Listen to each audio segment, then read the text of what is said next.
வணக்கம். வாங்க லதா வியூஸ்க்கு. இன்றைக்கி எண்ணெய் கத்திரிக்காய் குழம்பு தான் வைக்க போகிறோம். யூஸ்வலாக நிறைய வெரைட்டி நம்ம எண்ணெய் கத்திரிக்காய் குழம்பு செஞ்சு போட்டிருக்கோம். பாய் விட்டுது அப்படின்னு சொல்லி எண்ணெய் கத்திரிக்காய் கல்யாண வீட்டில் வைக்கிறது அந்த மாதிரின்னு சொல்லி நிறைய போட்டிருக்கோம். இது ஸ்டார் ஹோட்டலில் வைக்கிற எண்ணெய் கத்திரிக்காய் குழம்பு, புளிக்குழம்பு. அங்கே எப்படி செய்கிறாங்க, இது வெங்கடேஷ் பட் சார் செஞ்சு காமிச்சது தான். ரொம்பவே டேஸ்டியாக இருந்தது. அதனால் உங்கள் கூட நான் ஷேர் பண்ணுறேன். அதுக்கு நான் இன்றைக்கி குழம்பு வைக்கிற அதே செட்டு எடுத்திருக்கேன்.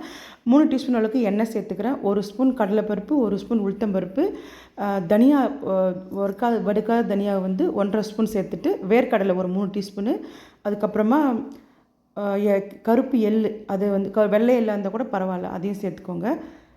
வேர்க்கடலை சேர்த்துட்டு அப்புறமா 1/4 டீஸ்பூன் அளவுக்கு வெந்தயம். இப்போது மிளகு, 1 ஸ்பூன் மிளகு, 1 ஸ்பூன் சீரகம். நான் சின்ன டீஸ்பூனில் சேர்க்கறதுனால 2 டீஸ்பூனாக சேர்க்குறேன். நீங்கள் ஒரு டேபிள் ஸ்பூன் கணக்கு வச்சுக்கிறதுனா ஒன்று சேர்த்துக்கோங்க. சேர்த்துட்டு எள்ளையும் சேர்த்துட்டு இப்போது 10 மலை பூண்டு, பெரிய பெரிய சைஸாக இருக்கிறதுனால 10 பல் பூண்டு உரிச்சிட்டு சேர்த்துக்கிறேன். அதையும் இப்போது மேல்முடி தேங்காய் பொடியாக கட் பண்ணியோ இல்லை துருவி கூட சேர்த்துக்கலாம். சேர்த்துட்டு நிறைய தேங்காய் வேணாம், துருவி சேர்க்கறதுனா ஒரு 3 டேபிள் ஸ்பூன் அளவுக்கு எடுத்துக்கோங்க. நல்லா வறுத்துட்டு ஸ்டவ் ஆஃப் பண்ணிவிட்டு ஒரு கொத்து கருவேப்பிலையும் சேர்த்துட்டு கலந்து கொடுத்துட்டு நல்லா ஆறட்டும். அதுக்கப்புறம் அரைச்சி கொண்டாந்து வச்சுக்கோங்க. இதை தண்ணி ஊற்றி அரைச்சிக்கோங்க.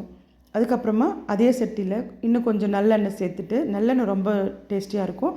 அரை வடகம், தாளிப்பு வடகம் சேர்க்குறேன். 1/2 ஸ்பூன் கடுகு சேர்த்துட்டு நல்லா பொரியட்டும். பொரிஞ்சோடனே நான் கத்திரிக்காய் ஒரு 8 கத்திரிக்காவை காம்பை கட் பண்ணிவிட்டு நீலவாக்கில் அரிஞ்சு சேர்த்துருக்கேன். முழுசாகவே அப்படியே சேர்த்துருக்கேன்.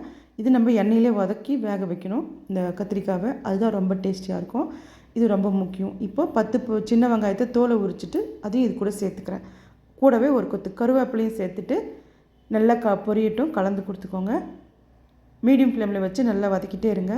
நல்லா வதங்கட்டும். இப்போது 1/4 டீஸ்பூன் அளவுக்கு மஞ்சள் பொடி சேர்த்துட்டு நல்லா அதையும் கலந்து கொடுத்துக்கோங்க. மசாலாவங்கெல்லாம் இப்போவே சேர்த்துடலாம். இது ரொம்பவே டேஸ்டியாக இருந்துச்சு. இட்லி, தோசை, சாதம், களி கூட சூப்பராக இருந்தது. இப்போது வெங்காயம், ஒரு பெரிய சைஸ் 2 வெங்காயத்தை நான் கொரப்பாக மிக்சியில் அப்படியே அரைச்சி எடுத்துன்னு வந்திருக்கேன். நீங்கள் பொடியாக அரைஞ்சி சேர்த்துக்கிறதுனால சேர்த்துக்கோங்க. சேர்த்துட்டு நல்லா இதை கொஞ்சம் கலக்கட்டும். நல்லா பச்சை வாசனை போன உடனே ஒரு 4 பெரிய சைஸ் தக்காளி இதை நல்லா அரைச்சி சேர்த்துக்கோங்க. மிக்சியில் நல்லா அரைச்சிடுங்க. அரைச்சிட்டு இதை கூட சேர்த்துக்கோங்க. சேர்த்துட்டு நல்லா கொதி வரட்டும். அப்படியே மீடியம் ஃப்ளேம்லேயே இருக்கட்டும். கொதித்து நம்மளுக்கு எண்ணெய் பிரிஞ்சு வருது இல்லையா, இந்த ஸ்டேஜில் தனி மிளகாத்தூள் 1 ஸ்பூன் சேர்த்துக்கிறேன். நீங்கள் காஷ்மீரி ரெட் சில்லி இருந்தால் கூட சேர்த்துக்கலாம், அது கலர் கொடுக்கும். நான் சாதா மிளகாத்தூள் தான், தனி மிளகாத்தூள் சேர்க்குறேன். இப்போது ஒரு எலுமிச்சம்பழம் சைஸு புளியை ஊற வச்சு நான் கரைச்சி அதை கூட சேர்த்துக்கிறேன் புளிப்புக்காக. சேர்த்துட்டு இப்போது நல்லா கலந்து கொடுங்க. இந்த புளி பச்சை வாசனை போட்டும் நல்லா கொதிக்கணும். இப்போ இந்த குழம்புக்கு தேவையான அளவுக்கு உப்பு சேர்க்குறேன். இதுவும் சேர்த்துட்டு நல்லா கலந்து கொடுத்துருங்க. இப்போ நம்ம நல்லா இது கொதித்து வரட்டும். நம்ம அரைச்சி வச்சுருக்கிற இந்த மசாலாவையும் நம்ம முன்னாடியே வதக்கணும் இல்லையா, அதெல்லாம் இந்த ஸ்டேஜில் தான் இது கூட சேர்க்கணும். பாருங்கள், நான் அரைச்சி வச்சுருக்கேன். இதெல்லாம் இப்போது இது கூட சேர்த்துடலாம். சேர்த்துட்டு இன்னும் கொஞ்சம் தண்ணி அலசி ஊற்றிக்கோங்க. அதுக்கப்புறம் கொதித்து இறக்கும்போது சாம்பார் பொடி 1 டீஸ்பூன் போடணும்.